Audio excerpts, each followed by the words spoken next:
The year is 1994. The world feels simpler.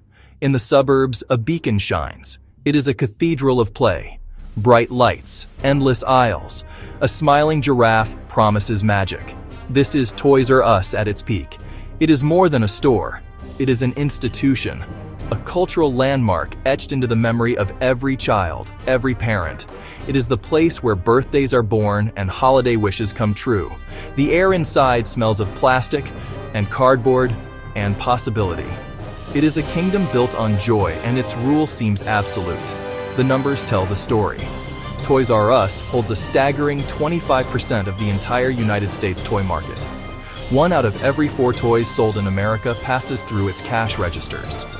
None have the scale, the selection, the sheer overwhelming presence of this giant, but shadows move at the edges of the kingdom. A new century looms. The new millennium arrives. The internet is no longer a novelty. It is a threat. It is an opportunity. Toys R Us knows it needs to be online, but building an e-commerce empire is hard. It is expensive. It requires a different kind of thinking. So, in the year 2000, the toy giant makes a fateful decision. It decides to partner with a fast-growing online bookseller, a company with a strange name, Amazon. The deal seems clever. It feels safe. Toys R Us will pay Amazon about $50 million a year to be its exclusive toy seller. Toys R Us will be the one and only toy store on Amazon.com. In exchange for this exclusivity, Amazon gets a steady stream of cash. They had outsourced the future, but soon, cracks appear in the foundation of the deal.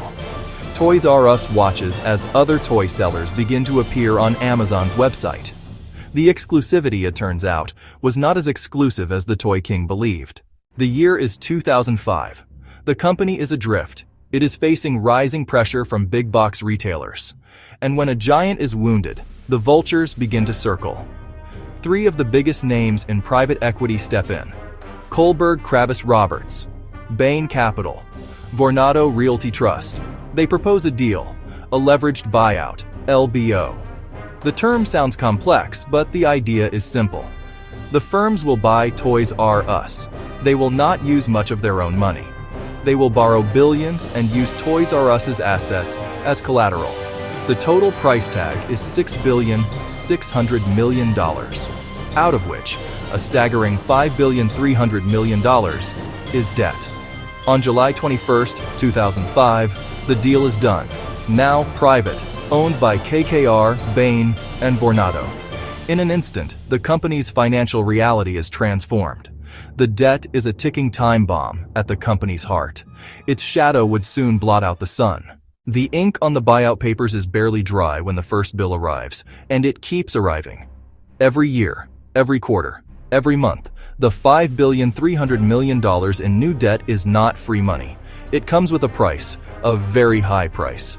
The interest payments alone cost Toys R Us more than $400 million every single year. This is cash that does not go to buying better toys. It does not go to hiring more staff. It does not go to renovating aging stores. It does not go to building a modern website. Imagine a runner trying to win a marathon, forced to wear a 50-pound backpack. Every competitor seems faster and lighter. It is a constant, relentless drain on the company's lifeblood. It is money that flows out of the business and into the pockets of the banks and lenders. The company is now working for the debt. In many years, its operations are in the black. But after paying the interest, the profit vanishes. It turns into a loss. The debt acts like a black hole. Then the 2008 financial crisis hits. The window of opportunity slams shut. A chronic disease. The years tick by. 2010, 2012, 2014. Retail is undergoing a revolution, but Toys R Us is stuck in time. The stores begin to look tired. The carpets are worn. The paint is faded. The shelves seem less magical. The shelves look more utilitarian. The money that should have gone towards store upgrades is gone. It has been diverted to pay the interest on the LBO debt. Its website, toysrus.com, is clunky and slow. It feels a decade behind its rivals. While Amazon is perfecting one-click ordering and same-day delivery, Toys R Us is struggling to build a functional, reliable online store. The company lost a critical decade of online learning. Investment in technology is a luxury it cannot afford. This lack of investment creates a vicious cycle. Customers start to go elsewhere. Sales decline. Even less cash is available to invest. Debt is the anchor pulling it to the bottom. The answer is always no. The debt says no. While Toys R Us is fighting for its life against its own balance sheet, two giants are storming the gates of its kingdom. The first is Walmart.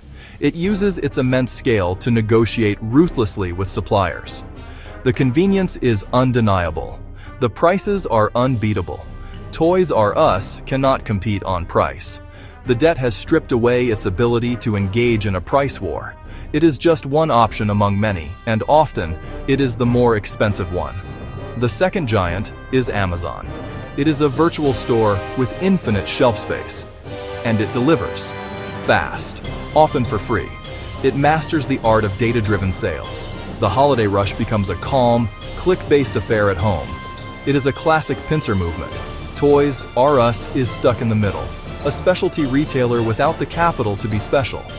It cannot be the cheapest. It cannot be the most convenient. Its only remaining advantage is the in-store experience, but the debt is slowly starving that experience to death. The kingdom is under siege from all sides, and its walls are crumbling from within. The center cannot hold. Silence where there should be laughter. The giants stand at the gate. By 2017, the situation is desperate. The company has not posted a full-year profit since 2013. The debt had been refinanced, restructured. It is still a mountain. A significant portion is coming due in 2018, and the company does not have the cash to pay it. Suppliers begin to demand stricter payment terms. Some ask for cash up front before shipping for the crucial holiday season. They need to do something drastic. On September 18, 2017, Toys R Us does the unthinkable. It files for Chapter 11 bankruptcy protection. The hope is to use the bankruptcy process to restructure the crushing debt, negotiate a deal with its lenders that would allow the company to shed some of its financial burden, secure new financing, and emerge as a healthier, leaner business.